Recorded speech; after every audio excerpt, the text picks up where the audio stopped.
வரவேற்று அடுத்து உரை நிகழ்த்துவதற்கு நான் அன்புடன் அழைப்பது அதற்கான சிறப்புகள், அதற்கான நன்மைகள் என்பது அல்லாஹ்வுடைய உறவினால் அமைதியோடு வந்த அவர்களை நோக்கி அல்லாஹ்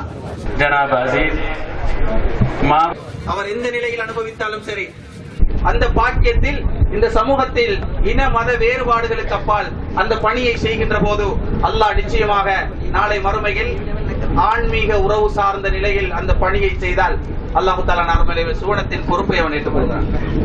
எனவே சாமி சகோதரர்களே, கிறிஸ்தவ பாதிரிகள் மஸ்ஜிது நபவியிலே முஹம்மது நபி ஸல்லல்லாஹு அலைஹி வஸல்லம் அவர்களை சந்திக்க வந்திருந்தார்கள்.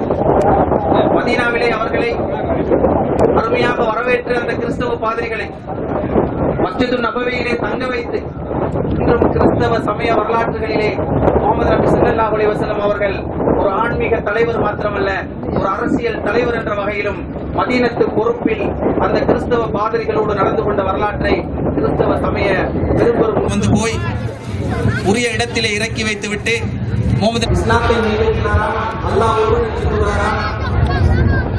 அந்த முகம்மதுக்கு தான் நான் பேசி வந்தேன்.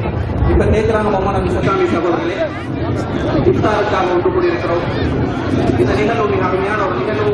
அல்லாஹ்வை உலாமீதியோடு சந்தித்து ஈமானிய வாழ்வோடு கழகமான சபையின் கௌரவ பள்ளிவாசலை இஸ்லாமியர்களிடமிருந்து மீட்பதற்காக இன்றைய அந்த සුබ ප්‍රාර්ථනා කරමින් මම මගේ වචන කීපය අවසන් කරනවා. නාම කියන්නේ ආගම එකයි.